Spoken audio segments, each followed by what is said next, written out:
কিয়ামতের আগে আগে আরো কিছু মানুষকে আল্লাহ পাক কিন্তু শূকর এবং বানরে পরিণত করবেন। এই হাদিসটা কি জানেন? হাদিসটা শুনে রাখেন, এটা আখিরুজ জামান বা কিয়ামতের আলামত সংক্রান্ত হাদিসগুলোর মধ্যে পাবেন। আল্লাহ রাসূল সাল্লাল্লাহু আলাইহি ওয়াসাল্লাম বলেছেন, কিয়ামতের আগে আগে আমার উম্মতের মধ্যে, ভালো করে শোনেন, কিয়ামতের আগে আগে আমার উম্মতের মধ্যে একদল মানুষ বের হবে যারা মদ পানকে হালাল মনে করবে। কাকে? মদ পান করাকে হালাল মনে করবে। যারা বাদ্যযন্ত্র, গায়িকা, নায়িকা এগুলো নিয়ে নর্তকী নাচাবে রাতের বেলা, এগুলোকে হালাল মনে করবে। যারা অশ্লীলতা, বেহায়াপনাকে জায়েজ করে নিবে, ঠিক আছে, এরকম কয়েকটা পাপের কথা বলে নবীজি বলছেন একদিন সকালবেলা আল্লাহ পাক তাদেরকে ঘৃণিত বানরে পরিণত করবে। এটা হবে সামনে, কখন কিভাবে হবে আল্লাহ ভালো জানে। এবার আমি কনসেপ্টে চলে আসি। এই যে পৃথিবীতে নেমে আসলাম, তাহলে আমরা কোত্থেকে আসছি ভাই?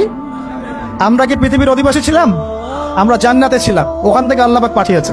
এবার পৃথিবীতে এসে আদম আলাইহিস সালামের যুগে খুব একটা দুর্ঘটনা ঘটে নাই, একটা ঘটেছে। কয়টা? একটা। ভাই হাবিলের কোরবানি কবুল হয়, কাবিলের অন্তর্দাহ হয়, জ্বালা হয়। কেন হাবিলেরটা কবুল হবে, কাবিলের কেন হচ্ছে না?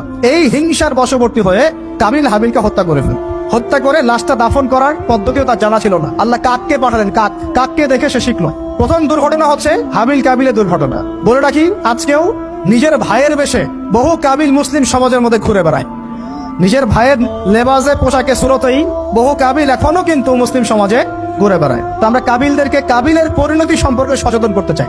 হাবিল বলেছিল, তুমি যদি আমাকে মারতে আসো, আমি তোমাকে মারার জন্য হাত বাড়াবো না। হাবিল জান্নাতে যাবে আর কাবিল জাহান্নামে যাবে। কেন কাবিল জাহান্নামে যাবে? নবীজি বলেছেন, পৃথিবীর প্রথম হত্যাকাণ্ড সংগঠিত করেছে কাবিল।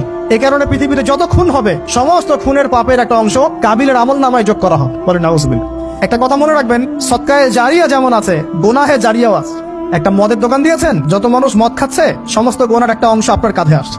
সিনেমা হল করেছেন, মানুষ সারাদিন নেকটা ছবি দেখে, নগ্ন ছবি দেখে, যত মানুষ এখানে পাপ করবে, সমস্ত পাপের একটা অংশ আপনার কাঁধে যাবে।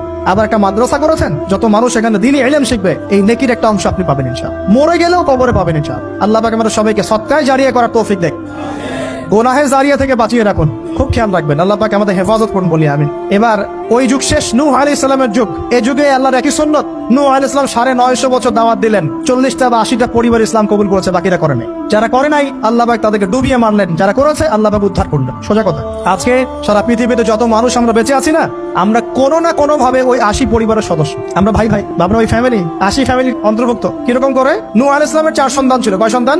এক সন্তানের নাম হচ্ছে হাম। কি নাম? হাম। হাম ছিল একটু কালো বর্ণের। হামকে দিয়ে আফ্রিকার কন্টিনেন্টে যত মানুষ দেখছেন ব্ল্যাক স্কিনের, কালো স্কিন, এরা সবাই হামের বংশধর। মজা না বিষয়টা? মানুষের অস্তিত্ব পৃথিবীতে, ইতিহাস, এগুলো খুব ইন্টারেস্টিং টপিক। ইতিহাস পড়তে থাকলে আপনি ডুবে যাবেন।